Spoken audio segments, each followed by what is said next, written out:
Going on in Hampton there. We're going to continue this discussion, though, now with Douglas Sloan. He's a senior principal consultant at National Capital Strategy Group. He's also first vice president of the Washington, D.C. chapter of the National Association for the Advancement of Colored People. He joins us live from Washington, D.C. Good to have you with us. So how important is this day on the calendar of average Americans?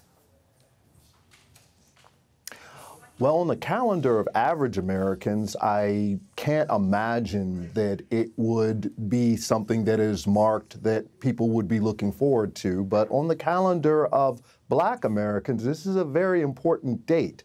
400 years ago, the first slaves came from Angola to this country, and that practice persisted for another 240 years until I believe the last slave ship, I believe it was the Clotilda, came through, even though Congress had outlawed importation of slaves some 60 or 50 some odd years earlier. So it is a very important date regarding the importance of slavery and Africans and descendants of Africans have made to this country. Okay, it was a long time ago. There's been the civil rights movement, liberation from slavery, but is the rise or the resurgence, I should say, of white nationalism once again, is it reviving the old wounds of the past and everything that's going on right now, the polarization in the Trump era?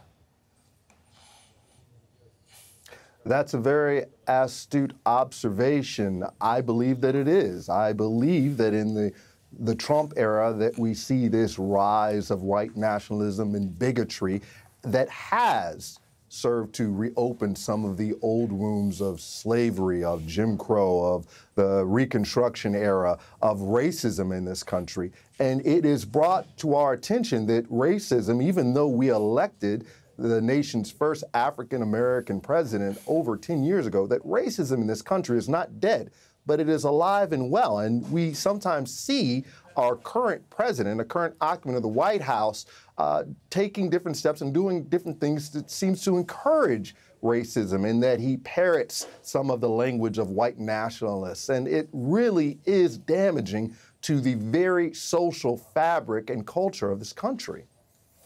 You know, I used to have this discussion with my African-American friends years ago, and there were those who would say, you know, we need to let go. We need to let go of the past, of this sort of baggage, and allow African-Americans to be integrated and to play a non-racial and have a non-racial sort of political era in America. Are we going backwards, though? Do you expect that we're going to have race politics play a bigger role? Is that the trajectory we're on? I imagine that race politics will play a bigger role. And regarding the idea that Black Americans and descendants of African slaves should just try to let this go and move forward, well, it's impossible to do because we see racism in our everyday life. Racism is an intrinsic part of American culture. We see it in our economic institutions with redlining of housing in the country, with a limited access to wealth. Blacks are denied bank loans at a much higher rate than whites in this country.